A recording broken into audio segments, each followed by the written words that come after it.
Hi, and welcome to your TeamCPNZ Quick Connect podcast. I'm your team captain, Richard Greer, and on today's podcast, we've got an awesome chat with James Kay that we've lined up. James has been a part of the TeamCP community for a number of years. He's done all sorts of different events from coast to coast through to mountain biking, and more recently really dived into the triathlon scene. So going to have a bit of a chat to James. But before we get to James, just a few things that are on the cards. First of all, as we record this, there's only a couple of days left in the May Meters Challenge. Now, it's been an absolutely massive one. There's been lots of crazy efforts going on, but the most important thing with our May Meters is really to give you opportunity to kind of, I guess, just do another hill rep, just do a little bit more, just gain a bit of consistency, just get going and hopefully build a bit of strength and fitness, because ultimately hills are hard. And as I say, hills pay the bills. So well done for everybody being involved.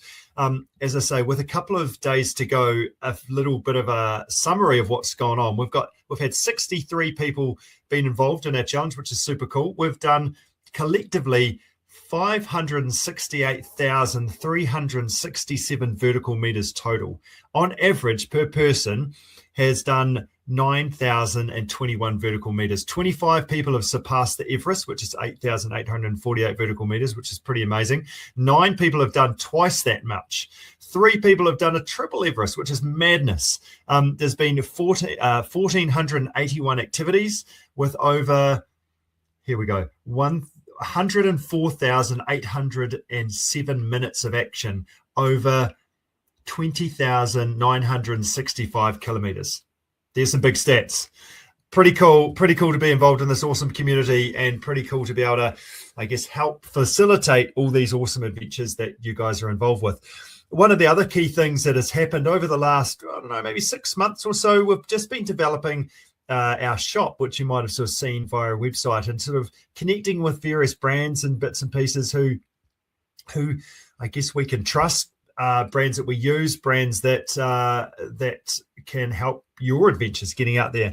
And one of our key partners that we've had on for like 7 or 8 years now are Giant Bikes. And just over the last, since the start of this year, there's only like 3 or 4 months, we've actually managed to confirm that we're able to retail Giant Bikes. So actually do some deals for our Team CP community, and working alongside Basic Bikes and Ewan and the crew.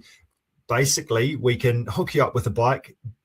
Ewan and his crew build it, get it fully serviced, and it's ready to push out of the shop and ready to go. So if you are looking for a bike in the market for a new bike, up for an upgrade, N+1, all those things, there's a couple of things we can do. First of all, we can come up with a note to promote the fact that you need a new bike. So let us know if you need a note.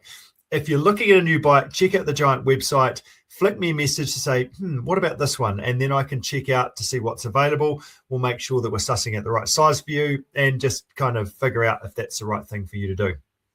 So if that's a little bit of you, feel free to get in touch, and we can look after you and get you sorted on a brand new steed. So without further ado, let's have a chat to James. Really cool chat. Some cool things that he's learning and developing and into. So let's hand it over to my chat with James that we recorded just the other day. Cheers, team. Keep those vertical meters going, and we'll catch up soon.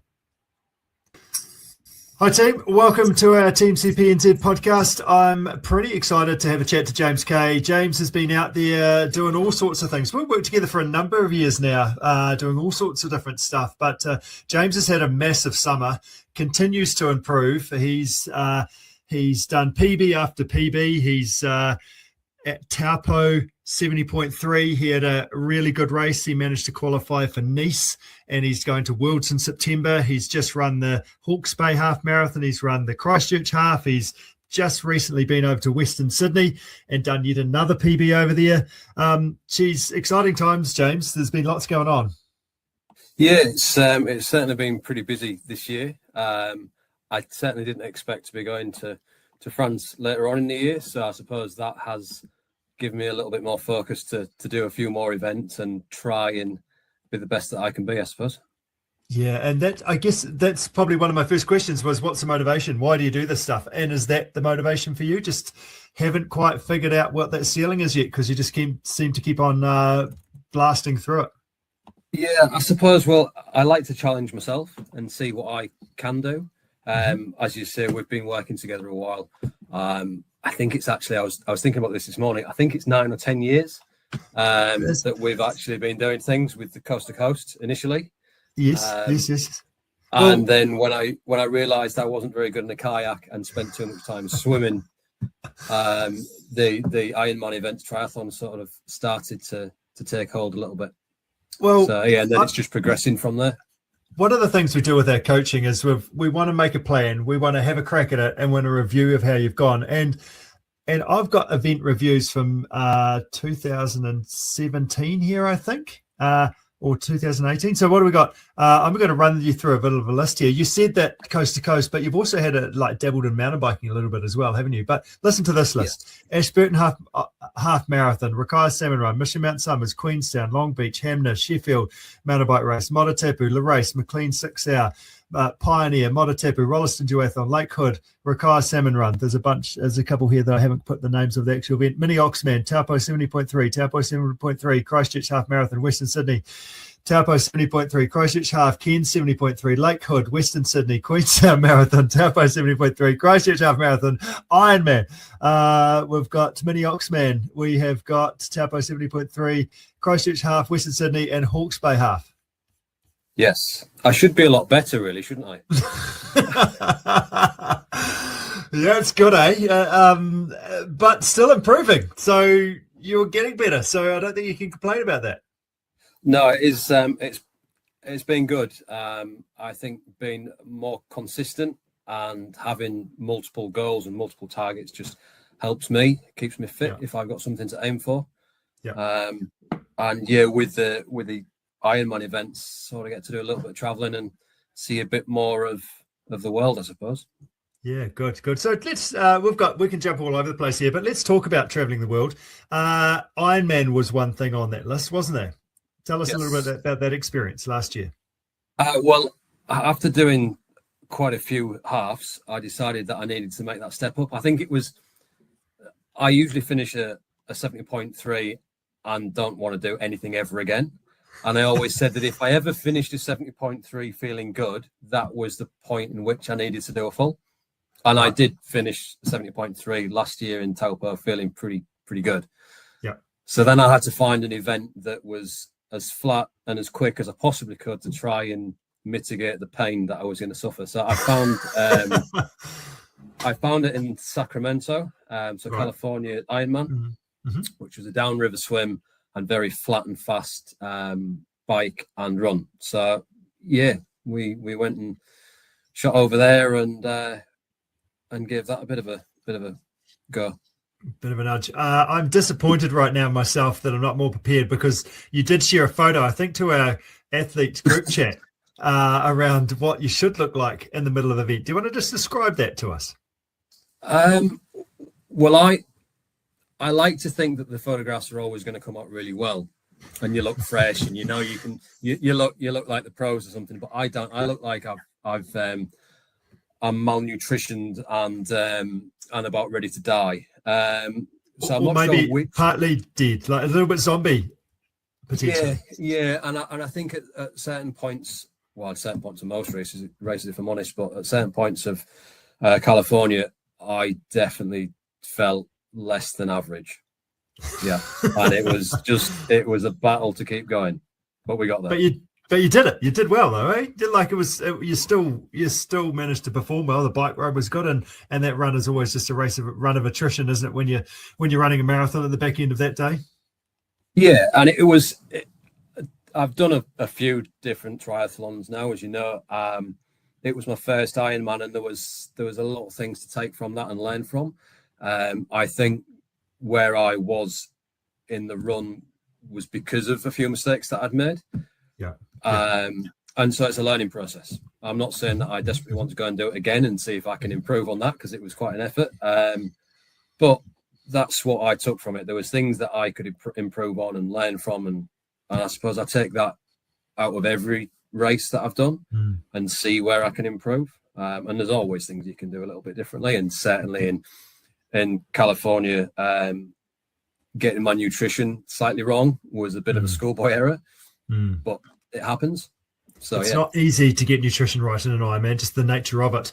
One of the things around this list, as I said, this event review form, is I can look back and if I make comments of what went well, at what we could do differently or better next time. One of the comments you put in the what went well is I wasn't sick until the finish line. This was a win not to happen during. Yes, yeah, because I'm quite good at being sick during events. And California, it was very good that wasn't the case, because there was a lot of people. It would have been quite disturbing for spectators to see me at the side of the road. But no, I managed to get all the way through to the finish line, and I'm past the finish line. Unlike Queenstown Marathon, where I decided that I'd be sick at the finish line, that didn't make for good photographs. But yeah, I gave it everything that I had, clearly. And that is one thing about you. You are a guy that will lay it all down. You will push yourself. I feel like more than most to leave it absolutely all out there. Yeah, well, there's no point in wondering if you could have gone a little bit quicker. I suppose you may as well do everything that you can. Yeah. No, that's awesome. So there was in Taupō this year, the goal was to go sub 5 hours, wasn't there? So I'm just scrolling back up the list here. We had Ken's at 5:20. Oh no, there's more than that. There's all 9. sorts actually. There is. There's 5. What was your first one? Was it in I think it was my first in Taupō was. No, I think it was. It might have been.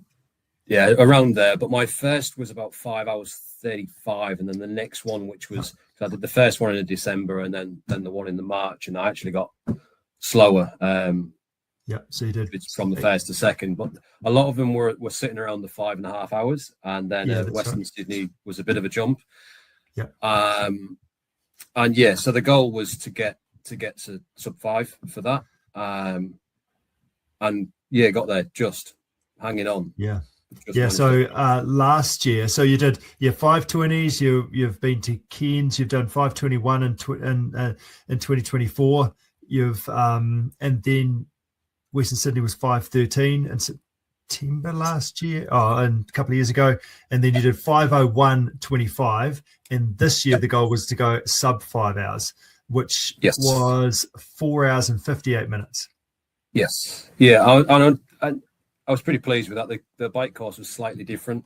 It was a much better bike course in my opinion, but it was a little bit slower. So I knew that whilst I was improving on the bike, it maybe wasn't going to translate into a really quick time on the bike, but just managed to keep it where I needed to. And yeah, it was. I think I was probably a little bit undercooked for the race, if we're honest about that one. But I think that probably worked in my favour. I wasn't that bothered about what I was going to achieve necessarily. It wasn't major goals there, so it worked quite well. And I did sneak under that 5 hour. That's right. There was a bit of a calf injury, I think, going on in the lead into that one, which made it challenging to kind of do the volume of running that you sort of wanted to do. But then, as a result of that, that's where you got your qualification for the Worlds, eh? Yeah. So I was quite surprised at that, to be honest. But it was one of those where you finish your race, you have a few beers, and then when I went to the roll down, just out of interest, I happened to get my name called out, and it was just one of those things that you can't really say no to. I don't think it was going to come around necessarily again, and so why not? And then the fear kicks in immediately afterwards. What have I done?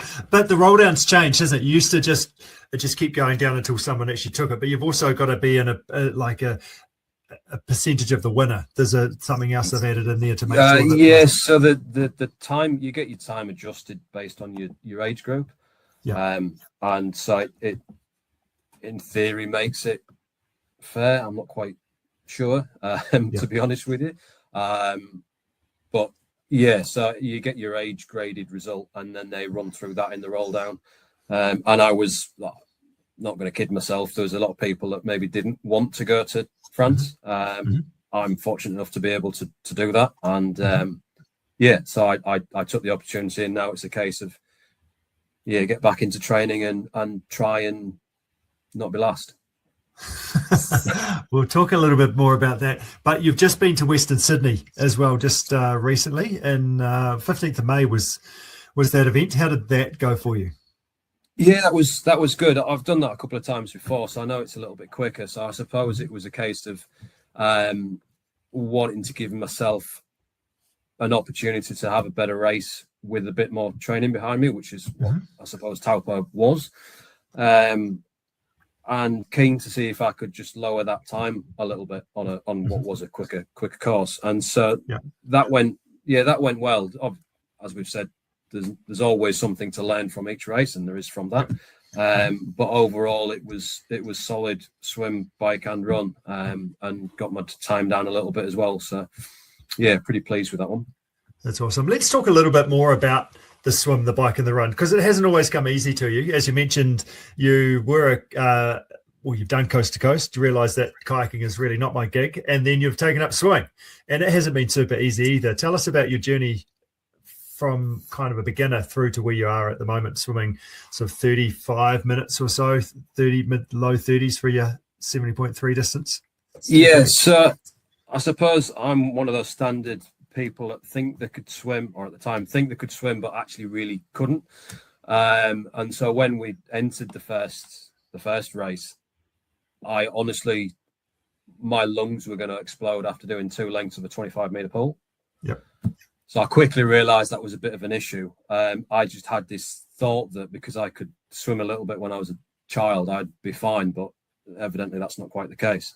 And so working with Dan at Fit has really helped me come on with that. And I spent a lot of time going, getting lessons and working on my technique just to get me through it. And now it's a case, I suppose, of I'm very comfortable swimming whatever distance. And now I suppose it's the exciting part about trying to get quick. And getting some good base swim Ks under your belt. What was some advice that you would give to those getting started, coming from where you have come? And I guess also as part of that question, what are some key things that Dan has taught you that's helped you with your swimming? To be humble enough to realise that you really aren't very good is the first step. If I don't think you can just wing it with swimming. I'm certain you can't. And with Dan, he stripped it all the way back to learning to float. And took me from absolutely nothing to where I am now. And just being open to allow yourself to go through that process I think is key. And then once you've got through those first few weeks, months of that training, you actually, after a little while, you're allowed to start swimming again. To keep working on those basic principles of keeping nice and steady, keeping the throttle back, going slower. I keep doing it now just to prove again to myself that swimming hard doesn't necessarily result in swimming fast. And I will go and in the pool and I'll swim a controlled 100 meters, and then I'll try and swim a fast 100 meters, and the times are the same. But the state of me at the end, if I do I could do that all day. I go and do 100 fast, or in my mind fast, I get the same time, and I'm tired, I'm knackered. I couldn't do it anymore. So it's just throttling back and taking those basic principles that you get taught and working on them all the time.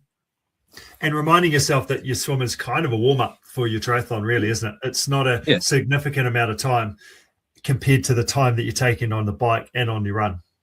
Yeah, it's actually, it's quite, for me now, it's quite a fun part of the event because you, to a degree, you're relaxing, but you're warming up, you're warming into the race. You're not gonna break any records in a swim, and if you do, you're probably going to ruin your bike or your run. Get in there, do what you can, be calm and collected whilst you're doing it. It's no point in wasting nervous energy. And it really sets you up for the rest of the day, especially if you get in there and you've got those basics right. You know you're swimming, you know you're doing it well. And it's actually when you talk about it that way, it's quite a nice way to get your race started rather than standing on the start line in a running race. Because and unless you're a very good swimmer, you're not going full gas. Yeah. You should really be coming out of that water in the same physical state as what you went in, apart from just being warmer, ready for what's to come. And then you can really push it on that bike. Yep, perfect. So tell us about your bike. Like I guess it's probably one of the key places you've come from. You've always enjoyed some biking, and you did Pioneer back in the day as well. That was one of the early big bike missions, wasn't it? When we're talking about all the different events that we've done. Yeah, so Pioneer was pretty big, and that got me to a decent level on the bike. The technical side of it wasn't really my friend, and so road biking helps. So just on that, just for those that don't know what the Pioneer was, because it's sort of an old event now, it was a 7-day mountain bike event, wasn't it? Technical mountain bike event that you had to do with a partner back in, it was 7 or 8 years ago now, wasn't it? Yeah. It was part of the Epic mountain bike events, which are, I think they're in South Africa and Switzerland, and there was one here. So it was a lot of elevation, a lot of climbing. Not necessarily very technical. If someone can ride a mountain bike, they wouldn't think it was technical. I was on the other side of that, so it was challenging for me. But it demanded a lot physically. Yeah, and it just set me up quite well for being able to ride a bike. Yeah. Mm-hmm. So, in terms of your riding, what are you doing now? You live in Ashburton. It's not easy to find hills necessarily go and ride your bike on, and also spring is a challenge as well, isn't it? With these lemon magpies. Yes. So I do try and get out when I can. I'm not a fan really of bad weather on the bike, which I probably should just get over.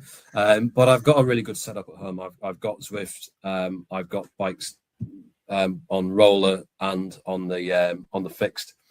Yeah. So I can do a lot of work on the TT and on just a road bike. Going out and having these events, usually when they are in springtime with the magpies, who are quite fond of me. I'm not quite fond of them. I try to avoid it a little bit. So most of my training is inside. Having France coming up and having done California, the time of year meant that I was actually doing all my training through the winter, and I'll be doing that again here. So my garage is my little pain cave, and that's where I'm doing most of the training. Yeah, good. So you just dial your numbers in, and I guess one of the key things we've talked about is it's just about getting a good volume. Like let's spend some time. You've got what did we decide the other day? It was like 20 weeks to race day, wasn't it? So we're going to basically break it into 2 6-week blocks and 1 4-week block, with the view of this first 6-week block is let's just get on, ride your bike lots. Let's just nail that and really bring those base numbers, biking numbers up, so we've got something to build upon. Yeah. I spend a lot of time on the bike, a lot of time running, just to get that volume up. I think that's the biggest improvements I've made have been due to the consistency and the increased volume, rather than having those sessions that are just killing me, which I often did previously, because I always felt like you were gaining more by killing yourself on and pushing beyond. Whereas now I realise that I'm actually making my bigger gains by running slower but longer and tuning up again tomorrow. And so for the next 6 weeks it's going to be just increasing that volume, getting that up there with a sprinkling of efforts as you deem fit, and giving it a bit of a nudge over the course of the next 16 weeks. Yeah, that's right. And before we're going to talk a little bit about running as well, but before we do that, one of the things with you is you do enjoy a good off-season as well. And I think just off the back of Western Sydney, and you've just done the Hawke's Bay half, we're minimising the off-season, which is part of my goal, really. Yes, yeah. I think I'm the same as most. You finish an event and you say, I'm going to keep my fitness. I'm going to be smart about this and not have to start from a lower level. So I suppose by filling my calendar up with more and more events, it's preventing me from doing nothing, and lowering that level that I need to start again from. Yeah. And a few beers and a few celebrations and things. We do, which you do have a good job of, but we don't want to let those drag on for too long, do we? That's right. Yeah. you're saving me from spending too much time and too much money in the pub. I do need to ask, probably as a part of that, and I actually haven't considered this till now, but there is a Football World Cup coming up, and is it coming home? Is it will that derail your training? It will derail my training if England manage to get as far as what I would like them to get. Which is weird. I'm not that. Well, we need to win it, obviously. that's yeah, okay. It's going to be all on if that's the case. We might just nick a week out. But I promise you, I'll save those celebrations until they're a celebration. We won't be celebrating anything else. Anything else? Until mini wins until a big event. But then if the big event happens, then all bets are off. Then it's all on. Okay, no, that's awesome. And then you're running. Running is a challenge, isn't it? One of the challenges with running is actually just keeping your body in one piece so you can actually run well. One thing you've done more, we've got more and more sorted is your strength side of things. It's not so hard that doesn't break you, but also moving your body in different ways and becoming more robust, which is paying dividends for your running with your hamstrings and your calves and things. Yeah, well, I suppose what I've done there more recently is speak to personal trainers and have a program written for me specifically to assist with those weaknesses, I suppose. And that's helped a lot. My strength, my leg strength and my core strength has improved an awful lot. And touch wood, the injuries are not as frequent. So I suppose I'm just looking after myself a little bit more in that regard. Yep. You turned up and did a Christchurch half marathon that went pretty well, didn't it? You just kind of rocked up and let's go and have a crack at this today. Yeah, that was just another one of those I better do an event things. It went pretty well for my level anyway. It was a case of just going out there and having a good run. I've run it before a couple of times, so I know the course. And it went well, and it's a nice distance for me that I can give it a bit of a nudge. And also because it wasn't an A goal, it didn't really matter if the wheels fell off. So I started nice and steady, and then pushed it, and then pushed it as far as I could. So got a little bit of a PB on there, and managed to keep it under an hour and a half, which is sort of the big goal for me. So 1:26 is well under an hour and a half in my book. And then you went up to Hawke's Bay just this last weekend, didn't you? And had another crack. In Christchurch, you had your fast shoes on. Hawke's Bay, you didn't, due to the sort of terrain being a little bit, trailified. Yes. Yeah. I think the fast shoes probably work with people that are fast more so than my level. I did change what I was wearing because of what we were running on in Hawke's Bay, but that was a hard run actually. I struggled, and I really had to dig deep to get that time that I got. Whereas I suppose the more relaxed approach to Christchurch helped me. And I felt so much better after Christchurch than what I did after Hawke's Bay. And I only improved by, I think, 40 seconds. Yes, it's interesting, isn't it? Just the different ways you pace it. Obviously, different conditions, a bit of wind and the different conditions you're running on as well. So they are different, but just the two different pacing strategies. Okay, I'm going to go out and do a good run today, and you kind of, the numbers looking at your watch are not kind of happening quite so easily. Whereas the Christchurch, you just kind of, I think you said you started with the 140 paces and then just kind of started slow and just built into it, and they were going ballistic at the end. It'd be interesting to see two Jameses, and one James is like hanging on for grim death and the other one's hunting the other James down at the finish line. If there was another kilometre, you would have had him. I reckon so. If there was another kilometre in Hawke's Bay, then I might still be there now. It was quite interesting. That I think the mindset plays into it quite a lot. Because as you say, when I went to I did Christchurch, it was just a run to enjoy and be fit at, and it evolved during the race that the pace felt really good and I was able to push it.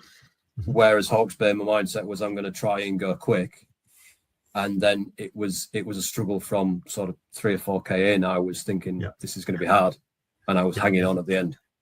Yes. Well, as we've already talked about, you're a guy that knows how to go deep and push himself. How do you do that? Is it because it's hard, isn't it?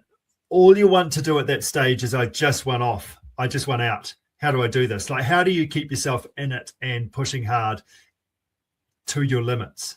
How do you, what are you focusing on? I suppose I'm a bit stupid in that respect.